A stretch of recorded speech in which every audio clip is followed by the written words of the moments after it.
ETF index mutual funds నేర్చుకుని stock మార్కెట్లో రాణించాలనుకుంటున్నారా? వెంటనే ఈ నెంబర్కి కాల్ చేయండి. హాయ్ హలో నమస్తే, welcome back to Suman TV. ప్రస్తుతం మనతో పాటు ఉన్నారు ఫ్యామిలీ కౌన్సిలర్ రజనీ రామ గారు. నమస్తే మ్యామ్. నమస్తే ప్రవీణ. మ్యామ్, మనం చాలా వీడియోలు చేసాం ఈ మధ్య కాలంలో భార్య బాధితులు ఎక్కువైపోతున్నారని. ఇందులో చిన్న చితకా వాళ్ళే కాదు, బిలియనియర్స్ కూడా భార్య బాధితుల్లో ఉన్నారు. ఆ కోవకు చెందిన వాళ్ళే ప్రసన్న శంకర్ నారాయణ. మరి ఇది చూస్తే అసలు చాలా ట్విస్ట్లే ఉన్నాయి. ఇక్కడ ఏంటంటే కోర్టులే మెయింటెనెన్స్ డిమాండ్ చేయడం అనమాట. అసలు ఒక్కసారి ఆయన ఇంకా ఏంటంటే అంత టెక్కీ సాఫ్ట్వేర్ అయ్యుండి కూడా, అంత బిలియనర్ అయ్యుండి కూడా ఈ రోజు మనకి మరి బయటకు వచ్చారు అంటే ఒక భార్య బాధితుడు, దీన్ని ఎలా చూడొచ్చు అంటారు? ఒకసారి భర్తలందరికీ కూడా మరి జాగ్రత్త అని చెప్పాలా, మరి భార్యలకు జాగ్రత్త అని చెప్పాలా, చెప్తే వింటారా వాళ్ళు అసలు మాట అంటే? ఒకసారి ఈయన ఇష్యూ తీసుకుంటే మీ అనలైసిస్. ఫస్ట్ ఆఫ్ ఆల్ ఏంటంటే, ఉన్నవాడైనా పేదవాడైనా ఆడు మనిషికి ఎప్పుడైనా ఏ బుద్ధి అయినా పుట్టచ్చు. నెంబర్ 2 ఏంటంటే, భార్య బాధితుడు అంటే డబ్బున్న వాళ్ళ బాధలు అని చెప్పుకోవచ్చు. అంటే ఇప్పుడు ఇందులో మనం చూస్తే కనుక ఒక రేంజ్లో ఉన్నాయి విషయాలు. మరి అంత డబ్బు ఉంది కాబట్టి ఆ రేంజ్లో ఉంటాయి. అది ఇంకోటి ఏంటంటే అక్రమ సంబంధాలు. ఈ 3 అనమాట అక్కడ. అది స్వభావ సిద్ధమైన మనిషి తత్వం ఎట్లా ఉంటుందంటే, కోరికలు పుట్ట. ఆ కోరికలకి అతీతంగా ఉన్న మానవుడే లేడు.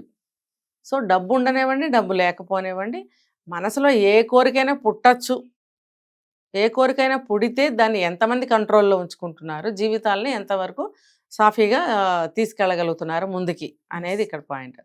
ఇప్పుడు ఈవిడ కూడా ఏదో ఆ దీప అనే ఆవిడ కూడా ఇది అక్రమ సంబంధమైనటువంటి విషయం. ఇది ఇలాంటి కేసులో ఏంటంటే ఎంత డబ్బున్నా కూడా చూడండి వీళ్ళకి ఏదో అసంతృప్తులు ఉంటాయి. ఇంకొకటి ఏంటంటే, వీళ్ళది మంచి కుటుంబం, లవ్ మ్యారేజ్ వీళ్ళది. వీళ్ళు ప్రాపర్ వచ్చేసి చెన్నై, తమిళనాడు అనుకుంటా. వీళ్ళేమో US లో చదువుకున్నారు, కొంతకాలం అక్కడ ఉన్నారు. వెల్ ఎడ్యుకేటెడ్స్, పెద్ద పెద్ద బిజినెస్ ఫౌండర్ అయిన. ఈ సాఫ్ట్వేర్ కంపెనీలు ఏవేవో ఉన్నాయి, మల్టీ కంపెనీస్ ఉన్నాయి, దానికి ఆయన ఫౌండర్.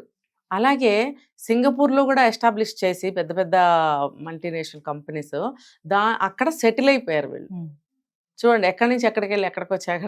అంటే వీళ్ళు ఎంత హైఫైసో మనకు అర్థం అవుతుంది. అంత ఎడ్యుకేటెడ్స్, తర్వాత అంత డబ్బు ఉన్న వాళ్ళు, ఎంత హుందాగా, ఎంత క్లాస్గా, ఎంత పాష్గా, ఎంత ఒక మంచి పద్ధతులు, అంటే డిసిప్లిన్డ్గా ఉండే వ్యక్తులు లాగా నాకైతే అనిపించింది. ఉండవలసిన వాళ్ళు అలాంటి వాళ్ళు కూడా రోడ్డుకు వచ్చేసారు. ఏంటంటే, ఇది దీనికి ముందు చెప్పాను నేను, మనిషి కోరికలకి అతీతుడేం కాదు. ఇప్పుడు ఈవిడికి కూడా ఒక బాబు పుట్టాడు, 9 సంవత్సరాలంటే 10-11 ఏళ్ళు పెళ్ళి అయి ఉంటుంది. మరి ఇంత జర్నీ చేసి కూడా ఇప్పుడు ఈ బుద్ధి పుట్టడం అంటే, అవతల ఒకడు ఉంటాడు, కన్ను వేస్తారు అంటారు కదా, కన్ను వేసిన వాడు ఒకడు ఉంటాడు. ఇప్పుడు మనం చూడండి అనుకుంటాం మనల్ని ఎవరు చూడట్లేదని, ఎవడో ఒకడు కన్ను వేస్తాడు మన మీద. అందుకనే చెప్తారు చాలా జాగ్రత్తగా ఉండాలి, ఎవరి కన్ను పడకూడదు అని అంటారు. ఇప్పుడు డబ్బు మీదే పడచ్చు, ఆ వ్యక్తి మీదే పడచ్చు, చెప్పలేం కదా. కాబట్టి మనిషి అనేవాడు చాలా జాగ్రత్తగా నడుచుకోవాలి లైఫ్, ప్రపంచంలో ఎక్కడైనా కూడా. జీవితంలో నడిచే ప్రతి అడుగు, వేసే ప్రతి అడుగు జాగ్రత్తగా ఒళ్ళు దగ్గర పెట్టుకుని జీవితాన్ని గడుపుకోవాలి. లేకపోతే ఎవరు ఏ టైంలో కన్నేస్తారో మనకు తెలియదు. ఇప్పుడు అలాగే ఈ వీళ్ళ జీవితాల్లో ఒకడు కన్నేసాడు, వాడు ఎవడనేది మనకు అనవసరం.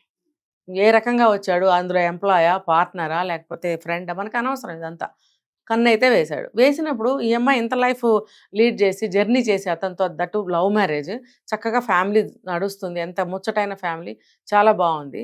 ఆ అబ్బాయి కూడా బాగున్నాడు, ఈ అమ్మాయి కూడా బాగుంది, దేనికి లోటు లేదు, చక్కగా ఉన్నారు.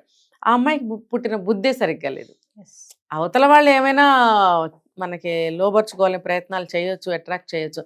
మన బుద్ధి, మన కంట్రోల్ ఏమైంది, మన వ్యక్తిత్వం ఏమైంది, మన ప్రిస్టేజ్, చదువుకున్న చదువు, ఎంత ఎటువంటి స్థానంలో ఉన్నారు వీళ్ళు. ఆ ప్రిస్టేజ్ని కూడా మర్చిపోయి ఇటువంటి తక్కువ పని, ఇటువంటి తప్పుడు పనికి ఆమె లోన్ అయింది. అంటే మనిషి ఈజ్ ఈక్వల్ టు కోరిక, అంతే. కోరిక జయిస్తుంది ఇలాంటి వాళ్ళ విషయంలో. ఇక్కడ కూడా అదే జరిగింది. ఇది ఎంతవరకు ఇది శాశ్వతమా అనేది ఆలోచించుకోవాలి. భర్త, జీవితం, పిల్లలు ఇది ముఖ్యం అని అనుకోలేకపోయింది తను. అంటే కొంతమంది అదే ఇంపార్టెంట్ అనుకుంటారు. కమింగ్ టు మేడం భరణం విషయంలో అదే తర్వాత ఆమె అనేక కేసులు కోర్టులకు వెళ్ళడం, చెన్నైలో కేసు వేయడం, అతను వేస్తే అక్కడ మరి అక్కడ పోలీసులు మరి ఏం చేశారు, మన ఇండియన్ ఇది ప్రకారం వాళ్ళ ఇన్వెస్టిగేషన్ ప్రకారం మరి ఈ అబ్బాయినే ఇరికించారు అవును. ఎక్కడైనా అంతే కదా. కదా. మరి ఆ ఆడపిల్ల అమ్మాయికి చెప్పిందే వింటారు. వింటారు. మరి దాని గురించి మనం ఏం చెప్పాలి? ఎంతో మంది పాపం చెప్తున్నారు. మొన్న ఒకటి విన్నా నేను. మేబీ కోర్టు మూవీలో అనుకుంటా, లేకపోతే ఎక్కడ విన్నా నేను. ఏమంటున్నారంటే మన ఇండియాలో న్యాయ వ్యవస్థ ఎలా ఉందో చెప్పడానికి నిదర్శనం పెండింగ్లో ఉన్న కేసులు, తర్వాత ఎవరికైతే జడ్జిమెంట్ ఇచ్చామో ఆ కేసులు. జడ్జిమెంట్ ఎలా ఇచ్చారు? న్యాయం జరిగిందా? అసలు జరిగిందా? ఎన్ని కేసులకు న్యాయం జరిగిందని క్వశ్చన్ చేశారు. కాబట్టి న్యాయ వ్యవస్థ ఇలా ఉంది.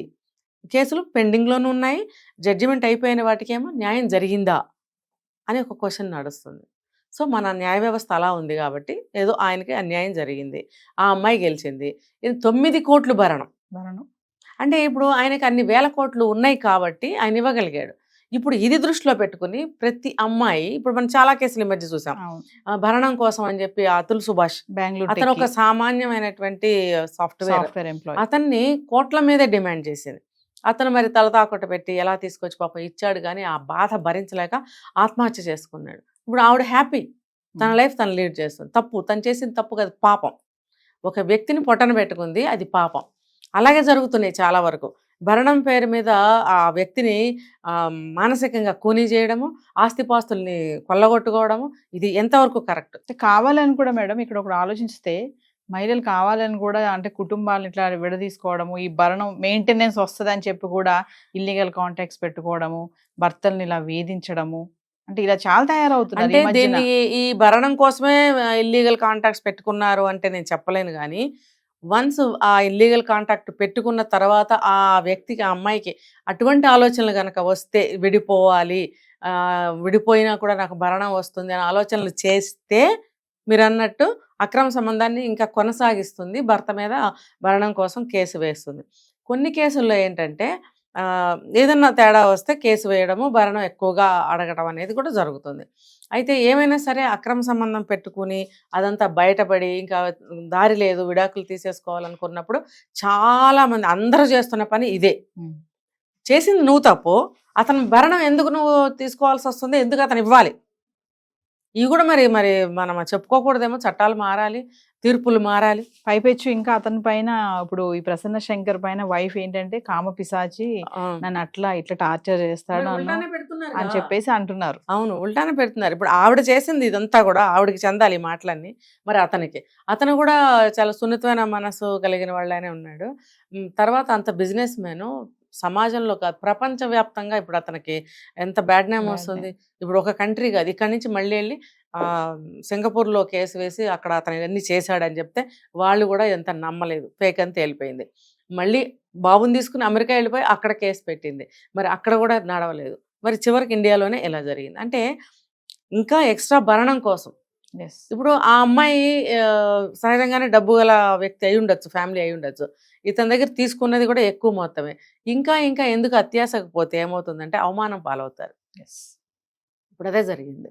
ఇప్పుడు నువ్వు ఎంత ఇచ్చారో తీసుకో, లేదంటే అదే సమయంలో ఇంకొంచెం డిమాండ్ చేసుకో, అంతేగాని నువ్వు తర్వాత అక్కడికి వెళ్ళి ఇక్కడికి వెళ్ళి అసలు నువ్వు హాస్యం పాలైపోయావు. ఓ పక్కన ఆ బాబుని ఇంకా నీకు ఇవ్వరని చెప్పి కూడా అంటున్నారు, ఆ తండ్రి దగ్గరే ఉండాలని కూడా అంటున్నారు. ఆల్రెడీ తండ్రికి హ్యాండ్ ఓవర్ చేశారు. చేసినప్పుడు నువ్వు ఏ సోర్స్ తోటి ఇంకా అసహ్యమైనటువంటి రీతిలో నువ్వు ఎలా పోరాడతావు? దేనికి? ఇంకా చాలా ఇచ్చారు కదా, మళ్ళీ మంత్లీ 3.5 lakhs ఆవిడికి, తర్వాత 9 crores ఇచ్చారు ఆల్రెడీ. ఇంకా నీకు ఉంటాయి ఏవో, ఇవన్నీ చూసుకోవచ్చు. కానీ ఇలా ఇంకా కోట్లు అంటేనే కదా అతుల్ సుభాష్ అట్లా ఆత్మహత్య చేసుకున్నాడు. ఇది ప్రతి వాళ్ళు ఆలోచించారు. నువ్వు తప్పుదారి బట్టి మన చట్టాలు కూడా మారాలని నేను ప్రతిసారి చెప్తూ ఉంటాను. నువ్వు తప్పుదారిలో వెళ్ళి అతన్ని ఎందుకు భరణం అడుగుతావు? విడాకులు తీసుకున్నందుక? విడాకులు నీ కోసం తీసుకున్నావు, నువ్వు వేరే అతని కోసం వెళ్ళిపోవాలనుకుని నువ్వు విడాకులు తీసుకున్నావు కాబట్టి వెళ్ళిపోవాలి. కానీ ఇతను ఏదన్నా తప్పు చేశాడా నీకు భరణం ఇవ్వడానికి? ఇతను నీ జీవితానికి అన్యాయం చేస్తే, నీకేమన్నా ద్రోహం చేస్తే నువ్వు అడుగు, ఇంకా డిమాండ్ చేయి. నీ జీవితం నష్టపోయింది కాబట్టి. నువ్వు ఇక్కడ ఎక్కడ నష్టపోయావు? నువ్వు మానసికంగా ఆనందంగా ఉన్నావు, మరి నీకు కావాల్సిన విధంగా నువ్వు ఉంటున్నావు ఫిజికల్గా, ఇంకా ఆస్తిపాస్తులు ఉండనే ఉంటాయి. అతను కూడా ఇచ్చాడు, చాలా ఇచ్చాడు. నువ్వు తప్పు చేసినా కూడా అతను చాలా ఇచ్చాడు. మరి ఇంకా ఎందుకు నీకు ఇంకా డిమాండ్స్? సిగ్గుగా అనిపించట్లేదా?